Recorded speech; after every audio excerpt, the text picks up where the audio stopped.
सिमलवाड़ा कस्बे में स्थित राजकीय महाविद्यालय में छात्र संघ उद्घाटन समारोह का आयोजन हुआ।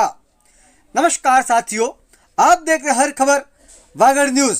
खबर को अंत तक देखें, शेयर करें एवं चैनल को सब्सक्राइब करें ताकि आने वाली आपके क्षेत्र की हर नई खबर आप तक पहुंच सके। सिमलवाड़ा कस्बे में स्थित राजकीय महाविद्यालय में छात्र संघ उद्घाटन समारोह का आयोजन हुआ।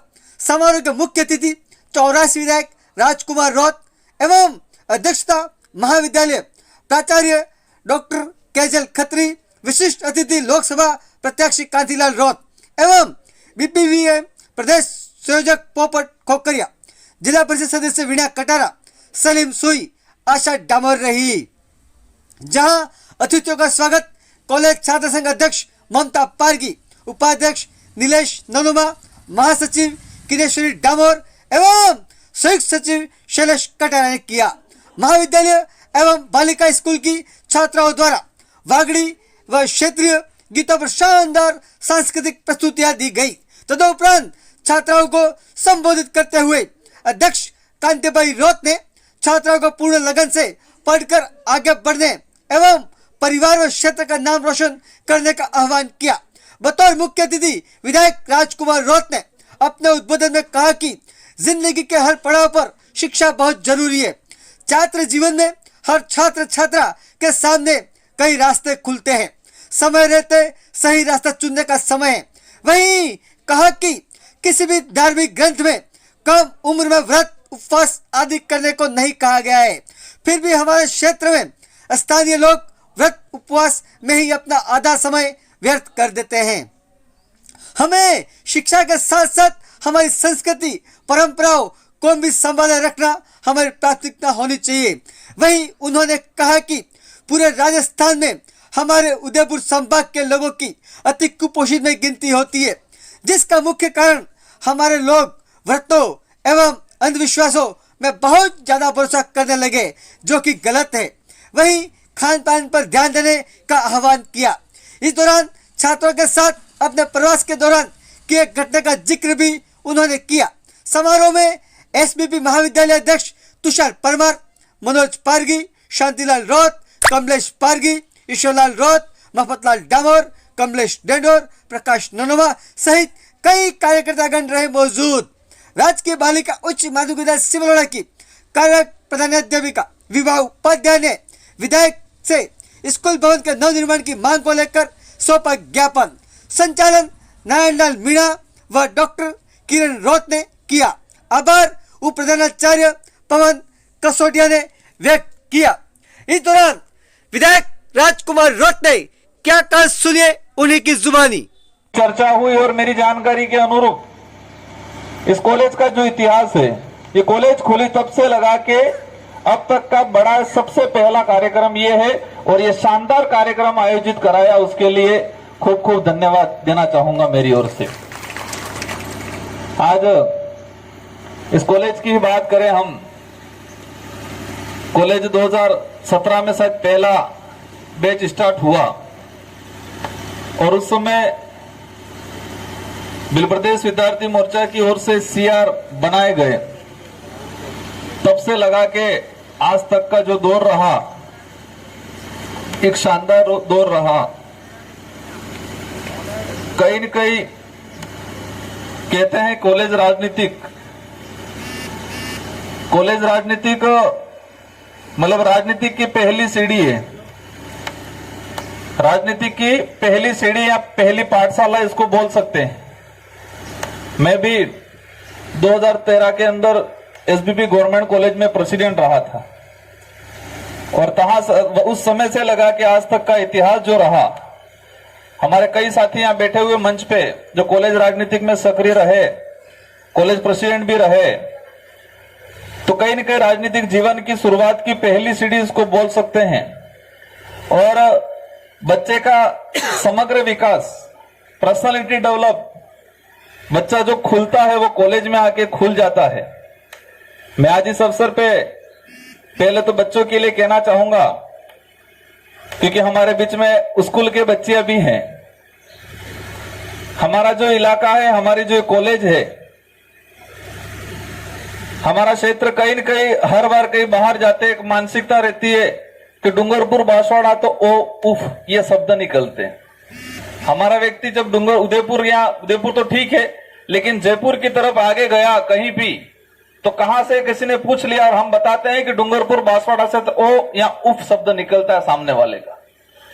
मानसिकता ये बैठी हुई है कि ये इलाका कमजोर इलाका है। कमजोरी कई प्रकार की कमजोरियां होती है। एजुकेशन रूप से कमजोर मान सकते हैं, शारीरिक रूप से कमजोर मान सकते हैं, जानकारी कई प्रकार की है इसमें हम कमजोर हो सकते हैं, पर्सनालिटी डेवलप में कमजोर हो सकते हैं। लेकिन वास्तविक ऐसा है नहीं। हमारे यहाँ के लोगों को, बच्चों को अवसर नहीं मिला, और अवसर एक बार मिल गया तो फिर आग लगा देते हैं। कई जगह देखा है ऐसा, अवसर नहीं मिला और अवसर मिल गया तो आग लगा देते हैं। वो कहां से कहां पहुंच जाते हैं। कई उदाहरण है अपने जिले के ऐसे, कई उदाहरण है अपने जिले के ऐसे। तो आज ये सांस्कृतिक जो कार्यक्रम हुए वो एक शानदार कार्यक्रम हुए। मैं प्राचार्य महोदय से मैं चर्चा कर रहा था, आज से 5 साल पहले इस डूंगरपुर जिले के अंदर यह मानसिकता बना रखी थी, अगर कोई व्यक्ति बाजार में गया और कह दिया ये आदिवासी या भील शब्द, तो उसको ये लगता था कि मेरे को गाली दे दी। यहां पर पहले कोई भी अपने आप को आदिवासी या भील कहने में शर्माता था, और ये जो विचारधारा आई इसमें बीपीएम की विचारधारा कहे, आदिवासी परिवार की विचारधारा कहे, और इस विचारधारा आने के बाद आज हर व्यक्ति गर्व से कहता है कि मैं आदिवासी हूं, मैं भील हूं। और ये उपलब्धि हुई है इस विचारधारा की। हर वर्ग को, हर कास्ट को, हर जाति को अपनी पहचान बताने का अधिकार है और गर्व से बताना चाहिए। जैन है उसको कहना चाहिए गर्व से जैन है, कोई ब्राह्मण है उसको गर्व से कहना चाहिए ब्राह्मण है। तो आदिवासी को आदिवासी गर्व से कहने में क्या दिक्कत हो रही। इसके पीछे बहुत बड़ा राज था, कहीं न कहीं मानसिक रूप से कमजोर करने की एक ताकत थी, और इस विचारधारा एक बहुत बड़ा बदलाव हुआ, और उसी बदलाव का ये परिणाम है ये सांस्कृतिक कार्यक्रम हुए। और उस सांस्कृतिक कार्यक्रम में आदिवासी कल्चर पे भी कार्यक्रम हुआ। आज मैं विधायक बना, तो जो मैं विधायक बना, विधायक बनने के पीछे मेरे 2 से 3 ताकतें। सबसे पहली ताकत, मैंने आवेदन फॉर्म भरा, तो फॉर्म भरने के दौरान मेरी योग्यता मांगी गई। एक तो कम से कम 25 साल की एज का होना चाहिए, तो मैं 25 साल 3-4 महीने हो रहे थे मेरे उस दौरान। दूसरी चीज कि यहां का मूल निवासी होना चाहिए, और तीसरी चीज एसटी रिजर्व सीट है तो आदिवासी होना चाहिए। तो मैं विधायक बना, इसके उस विधायक बनने के पीछे पहली जो ताकत थी कि मैंने आदिवासी शब्द वाला जो सर्टिफिकेट लगाया, और वो सर्टिफिकेट लगाया तो मेरा फॉर्म पास हुआ। बाकी वो सर्टिफिकेट नहीं लगाता तो मेरा फॉर्म पास नहीं होता। तो पहली ताकत ये कि सर्टिफिकेट लगा, मतलब एसटी के सर्टिफिकेट की ताकत। और वो सर्टिफिकेट कैसे मिला? इस कल्चर के आधार पे मिला, रहन सहन के आधार पे मिला।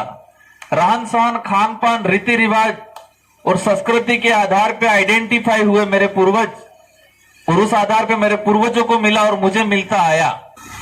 तो दूसरी जो ताकत है मुझे विधायक बनाने में, यह ताकत है कि जनता ने मुझे मत दिया और मत देके मुझे विजय बनाया। और मत देने का अधिकार उस जनता को हमारे देश की जो संविधान है उस संविधान ने दिया, और वो संविधान, हमारा देश आजाद हुआ तो हमारा संविधान बना, और इस संविधान ने क्षेत्र की जनता को वोट देने का अधिकार दिया।